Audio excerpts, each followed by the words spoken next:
बिस्मिल्लाहिर्रहमानिर्रहीम। नाज़रीन अस्सलाम वालेकुम, मैं हूँ इमरान वसीम। सबसे पहले तो आप तमाम देखने वालों से माज़रत, प्रीवियस व्लॉग में एक ख़बर आपके साथ शेयर करना थी सदर मुमलिकत आरिफ अलवी के हवाले से कि उन्हें पहले धमकियाँ दिए जाने का और फिर जब धमकियों से बात ना बनी तो फिर उनकी मिन्नत समाजत किए जाने का क्या मामला था। चूँकि वो वीडियो थोड़ी सी लंबी हो गई और मैं उसको जल्द कंक्लूड करना चाह रहा था, तो उस जल्दबाजी में गैर इरादी तौर पे हमारी जो ख़बर थी सदर आरिफ अलवी साहब के हवाले से, उसकी डिटेल आपके साथ शेयर करना रह गई। तो सबसे पहले तो इस बात पे आपके साथ माज़रत करते हैं और इस वीडियो लॉग का आगाज़ इस बड़ी ख़बर के साथ करेंगे। ये डिटेल आपकी खिदमत में सबसे पहले आपके सामने रखेंगे और उसके बाद जो चेयरमैन तहरीक-ए-इंसाफ और कंट्रोल टावर के जो बैकडोर राब्तों की ख़बर है, मुज़ाकरात की ख़बर है, बुशरा बीबी साहिबा ने क्या यकीन दहानी कराई है, ज़राए क्या दावा कर रहे हैं, ये डिटेल आपके साथ शेयर करेंगे। और फिर जो डंडा सर्विस का आगाज़ हुआ है पिछले कुछ रोज़ से, उस डंडा सर्विस का पहला हतमी नतीजा मौसूल हुआ है। नतीजा नाज़रीन ये है, एक बड़े माफिया ने न सिर्फ सरेंडर किया है बल्कि बड़ा माफिया मान गया है, तहरीरी तौर पे मुआहिदा भी कर लिया है। तो ये डंडा सर्विस का पहला नतीजा क्या मिला है और किस माफिया ने क्या अपना मतलब उन्होंने तहरीरी मुआहिदा किया, इसकी डिटेल भी आपके साथ हम शेयर करेंगे। तो दो ख़बरें, जो सबसे पहले एक तो सदर साहब वाली ख़बर, उसकी डिटेल, और उससे पहले जो सुप्रीम कोर्ट के साल 2023 का जो आर्टिकल 184(3) का चीफ जस्टिस बंदयाल साहब ने इस्तेमाल किया और उससे डायरेक्टली इनडायरेक्टली चेयरमैन तहरीक-ए-इंसाफ, उनकी सियासी जमात, उनके चाहने वालों को रिलीफ मिला। अब जब ये हमने ख़बर आपके साथ डिटेल शेयर की तो बहुत सारे दोस्तों ने कहा कि ये तो तासुब है, आपने 2022 का नहीं बताया। सुप्रीम कोर्ट की वेबसाइट से तमाम डाटा 2023 का शेयर किया था, आप 2022 का भी शेयर कर देते हैं। जिन्होंने कहा कि देखें, वो कासिम सूरी वाला भी तो सुप्रीम कोर्ट ने सो मोटो लिया था।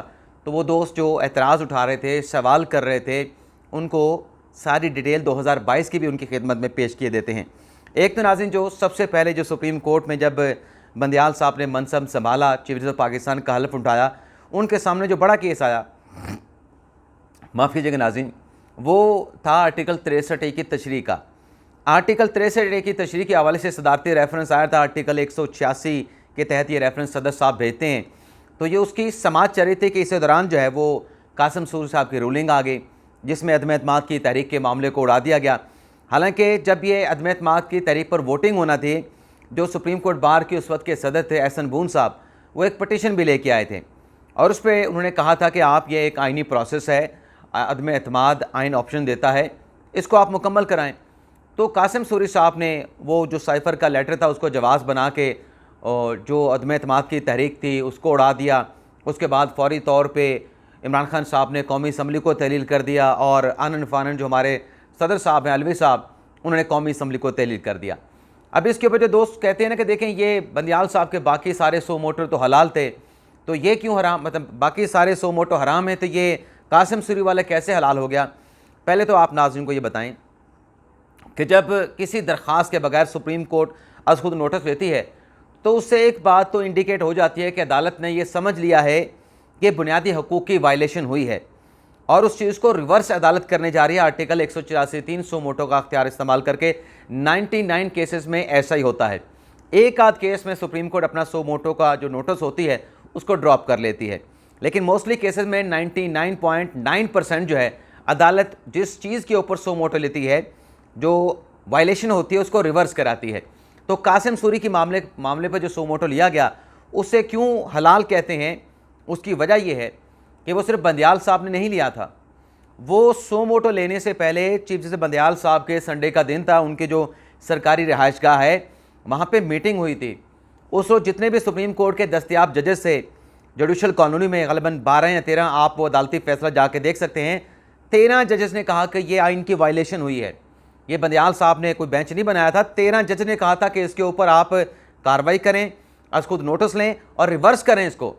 इस मामले का आइनी तौर पर जायज़ा लेके आप मतलब आपने जब पहले कह दिया कि वायलेशन हुई है, सो मोटो ले लिया, तो इसका मतलब ये है कि वो रूलिंग कलअदम होनी थी। तो एक तो नाज़रीन पहला सो मोटो सुप्रीम कोर्ट ने ये लिया और सदारती रेफरेंस में जो फैसला आया, यहाँ पे आप ये देख लें कि वाहिद ये फैसला जिस पर आइन की तशरीह की गई, किसी ने कोई एतराज़ नहीं उठाया। मुल्क भर में उस फैसले पे अमल किया गया, क्योंकि उसके पीछे 13 जजेस थे। 13 जजेस से सुप्रीम कोर्ट के, इसलिए किसी ने क्वेश्चन नहीं किया, किसी ने उंगली नहीं उठाई। अब आर्टिकल 63 का जो फैसला हुआ उस पर कितनी उंगलियां उठी, कितने सवाल उठे कि ये आइन को रीराइट किया गया है। इवन के तहरीक इंसाफ वाले आम मीटिंग्स में बैठ के कहते हैं कि ये फैसला गलत है, 63 वाला वो डाला जाएगा, गिनती में शुमार होगा, और जो इनराफ करेगा उसको कॉन्सिक्वेंस फेस करना पड़ेगा, वो डिस्क्वालीफाई हो जाएगा। अब एक एक करके नाज़रीन आपके साथ चीज़ें शेयर करते हैं। कासिम सूरी के हवाले से एक तो चीज़ सुप्रीम कोर्ट का सो मोटो था, पाकिस्तान पीपल्स पार्टी की दरख्वास्त, सुप्रीम कोर्ट बार की दरख्वास्त, नून लीग की दरख्वास्त, सिंध हाई कोर्ट बार की दरख्वास्त, सिंध बार काउंसिल की दरख्वास्त, वकला आए, Sindh high court bar, Sindh bar council, supreme court bar, और फिर ये नतीजा जो है वो आपके सामने है। सब ने इस फैसले को माना। 39 दरख्वास्तें आई आर्टिकल 184(3) की सुप्रीम कोर्ट में, उसमें से 13 बंदयाल साहब ने फैसले किए, 5 फैसले पाकिस्तान तहरीक इंसाफ के हक में गए। तो एक फैसला वो कासिम सूरी वाला, वो दूसरा जो कि जिसके पीछे 13 जजेस खड़े थे, वो इमरान खान साहब के खिलाफ गया। तो पहला फैसला आर्टिकल 63A वाला आया। आर्टिकल 63A में पहले तो सदारती रेफरेंस था, जब खान साहब वज़ारत उज़्मा से गए, उन्होंने एक पार्टी के हिस्से से दरख्वास्त सुप्रीम कोर्ट में दायर की, तो ये फैसला सुप्रीम कोर्ट से 63A का इमरान खान साहब के हक में आया। इसके अलावा नाज़रीन कॉन्स्टिट्यूशन पटिशन नंबर 10 खुशबख्त मिर्ज़ा, ये वही शहजाद अकबर वाला मामला, और वो जो तोशा खाना वाला जिसने घड़ी मक्के की तस्वीर वाली ख़रीदी थी उमर फ़ारूक ज़हूर साहब ने, ये उनसे मुतल्लिक पटिशन भी आई थी, फिक्स भी होती रही, आज तक पेंडिंग पड़ी है। इसके अलावा नाज़रीन कश्मीर अफेयर्स के हवाले से पटिशन नंबर 11, 12, 13 आई हैं। इसके अलावा प्रोफेसर हफीज़ुल्लाह साहब आए हैं, ये भी आम पटिशनर है, कोई सियासी केस नहीं। 16 नंबर पटिशन पता नहीं किसकी है, कोई डाटा नहीं मिलता। 17 नंबर आईनी पटिशन तहरीक इंसाफ लेके आई, ये भी पेंडिंग पड़ी है। 18 नंबर पटिशन, ये भी कोई आम शख्स है, किस मामले पे है कुछ मालूम नहीं। इसके अलावा शोएब शाहीन साहब, ये बड़ा अहम मामला है नाज़रीन।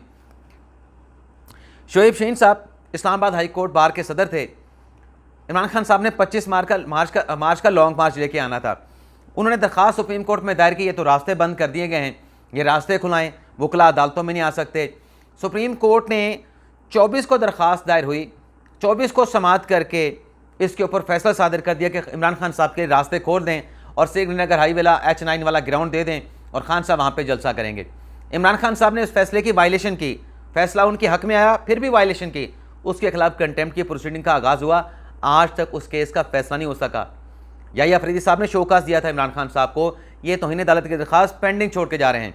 और दूसरी तरफ जो ऑडियो लिंक कमीशन का फैसला था उसको भी पेंडिंग किया, लेकिन रिक्यूज़ल की एप्लीकेशन को डिसमिस कर दिया। आगे सुने, परवेज़ इलाही दरख्वास्त लेके आए मज़ारी की रूलिंग के खिलाफ, वो भी फैसला PTI के हक में गया, परवेज़ इलाही के हक में गया। और इसके अलावा नाज़रीन मिर्ज़ा महबूब बेग साहब हैं, आम शहरी हैं, कोई अपना मामला लेके आए थे, पेंडिंग है उनकी आनी दरख्वास्त। कौसीन फैसल इमरान खान साहब के दरख्वास्त लेके आए और फिर एक मौके के ऊपर उन्होंने दरख्वास्त वापस ले ली। गालिबन वो नहीं समझ रहे थे कि उनके हक में फ़ैसला आएगा, इमरान खान के ख़िलाफ़ में फ़ैसला आएगा। इमरान खान ओवरसीज़ के वोटिंग के हवाले से दरख्वास्त लेके आए, आज तक पेंडिंग है। शेख रशीद दरख्वास्त लेके आए, पेंडिंग है। सैयद इब्ने हुसैन साहब की दरख्वास्त अपनी ज़ाती नोयत का मामला, वो पेंडिंग है। वफाक KPK का मामला, कोई सूबों का तनाज़ा है, पेंडिंग पड़ा है। चेयरमैन नैब कोई पटिशन लेके आए, पेंडिंग है। इसी तरीके से नाज़रीन ये पटिशन नंबर 30, 31, 32, 33 कामरान मुर्तज़ा साहब हैं, ये लेके आए थे, डिसमिस कर दी गई गैर मौसर करार दे के। और उसके अलावा तकरीबन जो आगे दरख्वास्तें हैं वो पेंडिंग पड़ी हैं, किसी के फ़ैसले नहीं हुए। फ़ैसले अगर हुए हैं तो सारे पाकिस्तान तहरीक इंसाफ के हक में हुए हैं, या फिर चीदा कोई और केसेस डिसाइड किए गए जिसमें ज़्यादातर जो हैं वो बंच केसेस है। इसके अलावा 3 सो मोटो लिए गए, एक तो कासिम सूरी वाला लिया गया, दूसरा अरशद शरीफ के कत्ल के ऊपर सुप्रीम कोर्ट ने नोटिस लिया, आज तक पेंडिंग है। और तीसरा नोटिस जो लिया गया वो जो नैब की तरमीम हो रही थी उस पर के इन्वेस्टिगेशन ने क्रिमिनल प्रोसिक्यूशन में मुदाखलत हो रही है। नकवी साहब ने माफ़ कीजिएगा, नकवी साहब ने नोट लिखा था, रिकमेंड किया था, चीफ साहब ने उस पर नोटिस लेके, सो मोटो नोटिस लेके जितने भी शरीफ ख़ानदान के केसेस हैं, जरदारी ख़ानदान के केसेस हैं, उनका रिकॉर्ड सुप्रीम कोर्ट में जो है वो रख लिया था, मंगवा लेता, वो केस भी पेंडिंग पड़ा है। अब सदर साहब के हवाले से क्या खबर है नाज़रीन? सदर साहब के हवाले से खबर ये है कि ये तो आप जानते हैं कि सदर साहब ये फैसला कर चुके थे कि उन्होंने इलेक्शन की तारीख देनी है, और फिर अचानक से उनकी मुलाकात होती है 2 बड़ी अहम शख्सियत के साथ। सदर साहब खामोश हो जाते हैं, इलेक्शन की तारीख नहीं देते, और वो जितने डॉक्यूमेंट्स उनके ऑफिस में पड़े होते हैं और यहाँ पे आप नाज़रीन के साथ एक और ख़बर भी शेयर कर लें कि जब सदर साहब ये फैसला कर चुके थे कि इलेक्शन की तारीख देने हैं, तो उन्होंने बाकायदा तौर पर एक डॉक्यूमेंट तैयार करवा लिया था जिसमें लिख दिया गया था कि 9 अगस्त को असम्बली तहलील हुई है और 9 अगस्त के बाद जो 90 दिन के मियाद है वो 6 नवंबर को मुकम्मल होती है। और ये पेपर तैयार कर लिया गया था कि कौन सी तारीख देनी है। हमें ज़रा ने बताया कि वो डेट वहाँ पे नहीं लिखी गई, बाकी जो लेटर तैयार होना था वो लेटर तैयार कर लिया गया। जैसे सदर साहब ने हुक्म देना था, उनके ऑफिस ने ये तारीख का लेटर जारी कर देना था, लेकिन मुलाकात के बाद खामोशी छा गई और जो हलचल थी ऐवान सदर में वो तमाम पुरसकून हो गए तमाम मामला। अब इसमें हुआ ये है कि पहले तो PTI वाले जाके मिलते थे, सदर साहब को कहते थे कि आप इलेक्शन की तारीख दें। अब चूंकि मियाद भी सदर साहब की ख़त्म हो चुकी है और उस तरीके से ऐवान सदर में जाने की भी इजाज़त नहीं मिलती। अब हुआ ये है कि एक तो शुएब शाहीन साहब हैं तहरीक इंसाफ की लीगल टीम के रुकन, उनकी जानिब से कहा गया, अब स्टेटमेंट देखें कि अगर सदर साहब ने इलेक्शन की तारीख ना दी तो यह आइन की खिलाफ वर्जी होगी, आइन शिकनी होगी। अब आइन शिकनी का मतलब क्या है? डराने वाली बात है कि अगर आप आइन की खिलाफ वर्जी करते हैं, आइन शिकनी करते हैं, इलेक्शन की तारीख नहीं देते तो आपके खिलाफ आर्टिकल 6 का मुकदमा बन जाएगा। सदर साहब ने फिर भी तारीख नहीं दी। ये 3 दिन पहले की बात है। शुएब शाहीन साहब का स्टेटमेंट आया था, प्रेस कॉन्फ्रेंस उन्होंने की थी। अब जो आतिफ खान साहब हैं PTI के रहनुमा, उन्होंने स्टेटमेंट दिया है और उनका स्टेटमेंट देखें कि किस सॉफ्ट नोयत का है, सॉफ्ट नेचर का है। आतिफ खान साहब ये कहते हैं कि सदर आरिफ अलवी साहब, पूरी कौम आपकी तरफ देख रही है, अपनी आइनी जिम्मेदारी पूरी करके इलेक्शन की तारीख दे दें। यानी वो आइन की वायलेशन की बात कर रहे थे कि संगीन गद्दारी हो गई, आर्टिकल 6 लग जाएगा। आतिफ खान साहब दरख्वास्त करें कि सदर साहब, कौम आपकी तरफ देख रही है, इलेक्शन की तारीख दे दें। वरल देखते हैं सदर साहब तारीख देते हैं नहीं देते, लेकिन अभी भी PTI की कोशिशें जारी हैं कि जो खामोशी छाई है सदर साहब की मुलाकात के बाद, उस जमूद को तोड़ के सदर साहब को दोबारा इलेक्शन की तारीख के मामले पर लाया जाए। देखते हैं कामयाब होते हैं नहीं होते। लेकिन नाज़रीन आपको ये बता दें कि डंडा सर्विस जो है उसका पहला नतीजा बरामद हो गया है। अब डंडा सर्विस का पहला नतीजा क्या है, माफिया ने कौन सी बात मान ली है, इस पे आने से पहले नाज़रीन बलूचिस्तान में किला अब्दुल्ला में मंशियात फरोशों के ख़िलाफ़ बड़ा सख्त किस्म का ऑपरेशन किया गया। 8 से जो रिपोर्ट किया गया, 8 सितंबर से लेकर 10 सितंबर तक ये ऑपरेशन हुआ, जिसमें 70 एकड़ पे खड़ी जो मंशियात की फसलें थीं उनको तलब किया गया। 28 मशीनें जिससे मंशियात को प्रोसेस किया जाता था उनको ख़त्म किया गया और 48 जो कंपाउंड थे जहाँ पे मंशियात को रखा गया था उनको तलब किया गया, उनको ख़त्म किया गया। 1100 ग्राम जो चर्च थी, 100 किलो के करीब एफेड्रीन थी, आइस थी, बाकी मंशियात थी, उनको भी तलब किया गया। और ये ऑपरेशन FC और दीगर इदारों के तावन से किया गया। सिर्फ ये नहीं नाज़रीन, अब हवाला और हुंडी का भी सुन लें। हवाला और हुंडी के हवाले से नाज़रीन है कि 722 डीलर्स हैं जो पाकिस्तान में हवाला हुंडी के काम करते हैं।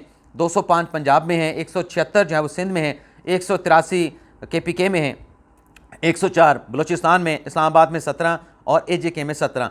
अब इसमें हवाला हुंडी में नाज़रीन होता क्या, ये समझने की बात है। बाहर से लोग पैसे भिजवाते हैं, लेकिन मतलब बाहर से पैसे क्या भिजवाने हैं, डॉलर भिजवाने हैं, आपने पाउंड्स भिजवाने हैं, यूरो भिजवाने हैं, सऊदी करेंसी, अरब अमारात की करेंसी भिजवानी है, वो पैसा पाकिस्तान में नहीं आता। जो हवाला हुंडी का काम करते हैं उनके पास पैसा पाकिस्तान में भी होता है, वहाँ पे भी होता है।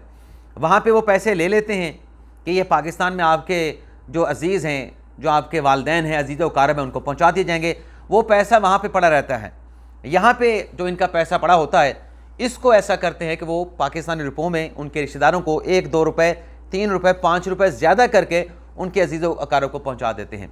तो इसमें पाकिस्तान के अवाम का क्या नुकसान होता है कि जो कीमती ज़र मुबादला पाकिस्तान में आना होता है वो बाहर रह जाता है और पाकिस्तानी रुपयों में यहाँ पर पाकिस्तानियों को अदायगी कर दी जाती है। अब अगर यही पैसा जो हवाला हुंडी का काम होता है अगर बैंकिंग चैनल से आए तो ये डॉलर्स, ये यूरो, ये पाउंड जो हैं, ये सऊदी करेंसी, अमारात की करेंसी पाकिस्तान में आए, पाकिस्तान की मईशत को फ़ायदा पहुँचे। लेकिन ये पैसा बाहर पड़ा रहता है, यहाँ पे पाकिस्तानी रुपयों में यहाँ पे अदायगियाँ कर दी जाती हैं और बाहर में उन पैसों से अपना कारोबार चला लिया जाता है। वहाँ पे घर, बिजनेस, चीज़ें सब कुछ है, मामलात वहाँ पे चलते रहते हैं। इसके अलावा नाज़रीन ईरानी तेल की स्मगलिंग के हवाले से साजिदारों ने आज वज़ीर आज़म अनवर अल काकड़ साहब को रिपोर्ट दी, जिसमें यह कहा कि 28 अहम सियासी शख्सियात भी ईरानी तेल की स्मगलिंग में मुलव्वस हैं। ईरानी तेल 60 अरब से सालाना उसका पाकिस्तान को नुकसान पहुँचता है। जो ईरानी तेल पाकिस्तान में आता है स्मगल होकर 995 पेट्रोल पम्प्स पर ईरानी तेल फ़रोख्त होता है और PSO की गाड़ियाँ भी ईरानी तेल की स्मगलिंग में इस्तेमाल होती है और 90 सरकारी हुकाम भी इस स्मगलिंग के धंधे में इन्वॉल्व हैं। तो जब यहाँ तक आलम होगा कि PSO की गाड़ियाँ ईरानी तेल की स्मगलिंग में इस्तेमाल हो, तो आप अंदाज़ा कर सकते हैं तो फिर पाकिस्तान की मैशत कहाँ पे जाएगी, लोग रोएंगे ना, यही कुछ होगा। अभी हमने इससे पिछले व्लॉग में जो DI खान में बिजली की चोरी के हवाले से बात की कि वहाँ पे जो मीटर रीडर हैं, जो बाकी लोग हैं, जो SDO हैं, उन्होंने मंथलियाँ लगाई हुई हैं 10,000, 20,000, 30,000 चोरी करते हैं, डमी मीटर लगा देते हैं। 6 माह के बाद सर्दी का सीजन ख़त्म होता है, डमी मीटर उतार लेते हैं। उस व्लॉग के बाद सखर से लोगों ने कहा, मैसेज करके नीचे सवाल करके बताया कि हमारे सखर में भी ये होता है। और सखर भी नाज़िम वही इलाका है जहाँ पर आप बिजली तो देते हैं लेकिन आपको 100% क्या 50% क्या रिकवरी वहाँ से नहीं होती।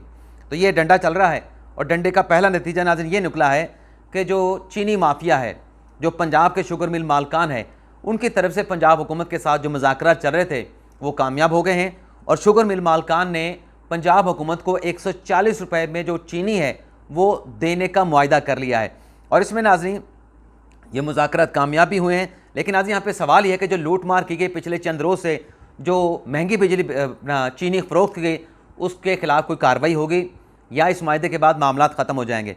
लेकिन बहरहाल ये भी इसमें तय पाया है कि 28 अक्टूबर से ये जो शुगर मिले हैं पंजाब में, इनका बाकायदा जो है वो क्रशिंग का सीज़न जो है वो शुरू हो जाएगा। इसके अलावा नाज़रीन अटॉर्नी जनरल साहब ने जो नैब केस में अपना तहरीरी जवाब जमा करवाया था, वो जवाब तो बहुत दिन पहले जमा करवा दिया गया था। मैंने खाना नहीं खाया, सुबह का नाश्ता किया हुआ। बहुत सारे दोस्त जब इस किस्म के डकार आ रहे होते हैं या गैस आ रही होती है, गैस के गुबार आ रहे होते हैं, तो दोस्त कहते हैं कि देखें ये खाना खाया और उसके बाद व्लॉग करना शुरू हो गया। मैंने खाना नहीं खाया, सुबह का खाया। अभी खाना खाने के लिए किसी की तरफ जाना है। पाकिस्तान इंडिया का मैच जो है वो तेज़ बारिश की वजह से रुका हुआ है और इस वक्त तकरीबन 5:45 बज रहे हैं। तो AG साहब ने जवाब जो जमा करवाया था उसका मुख्तसर हवाल तो हमने चंद दिन पहले आपके साथ शेयर कर दिया था कि उसमें वफाकी हुकूमत के दलाइल को अडॉप्ट किया गया है और इमरान खान साहब की दरख्वास्त को नाकाबिल समाअत करार दिया गया है। अब उस तहरीरी जवाब का कुछ नया मतन सामने आया है जिसमें एक तो कहा गया कि नैब कानून का फ़ौज और अदलिया पर इतलाक़ नहीं होता। इस जवाब में AG साहब ये कहते हैं कि अदलिया के चूँकि अपना अदालत का उनका एहतसाब का निज़ाम है, आर्टिकल 209 में दे दिया गया है कि सुप्रीम जुडिशल कौंसिल में जज का एहतसाब होगा, तो एक तो जजेस के ऊपर इसका इतलाक़ नहीं होता। दूसरा, फ़ौज के हवाले से कहा गया कि फ़ौज को इसलिए इस्तिस्ना हासिल है क्योंकि फ़ौज का अपना मैकेनिज़्म है, अगर किसी पे इल्ज़ाम लगता है तो वो उसका एहतसाब कर सकते हैं। तो ये जवाब जमा हुआ है।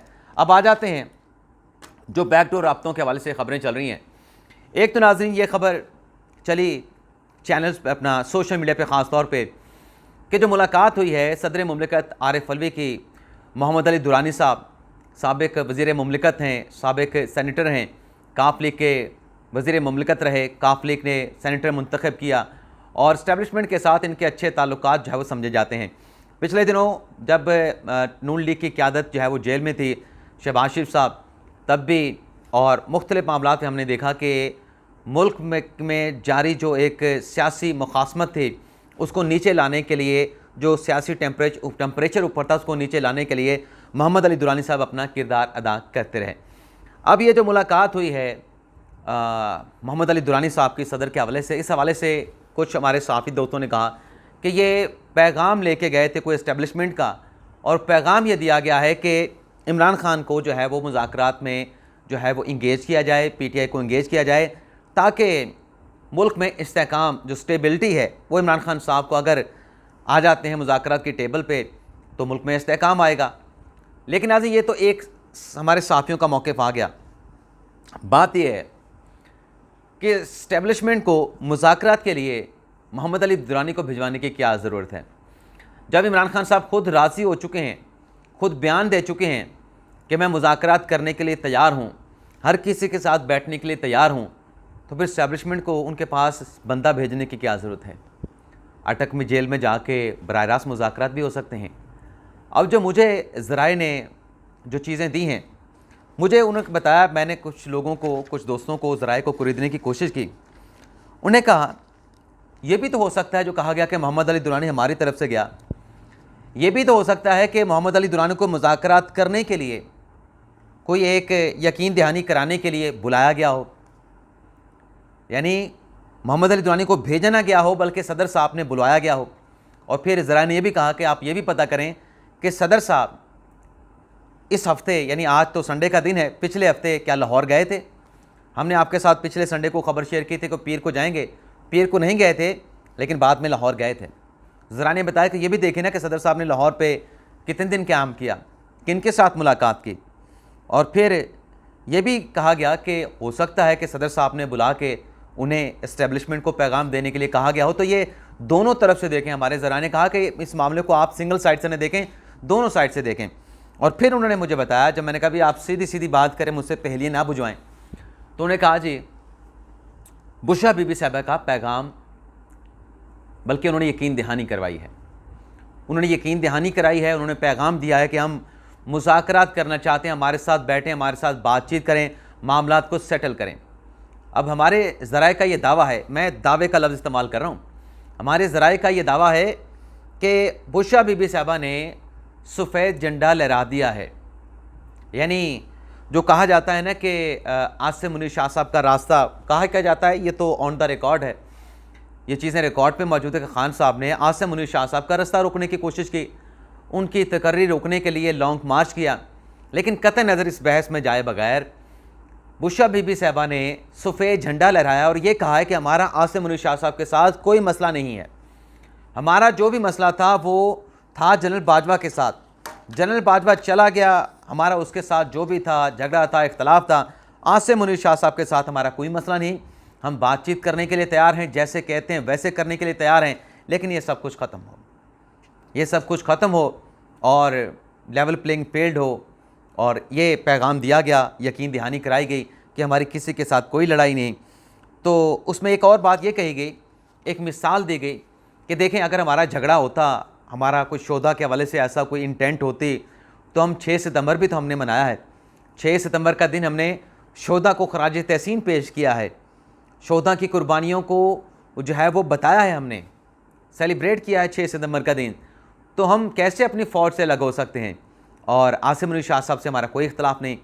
तो ये हमें हमारे ज़राए ने बताया कि ये चीज़ें हुई हैं, लेकिन बहरहाल जैसे जैसे वक्त गुज़रेगा चीज़ें रिफ़ाइन होकर सामने आती जाएंगी। और बस इतना ही नाज़रीन, इजाज़त चाहते हैं। अल्लाह ताला हम सब का हामी नासिर हो। अपनी ढेर सारी दुआ में याद रखिएगा। अल्लाह हाफ़िज़।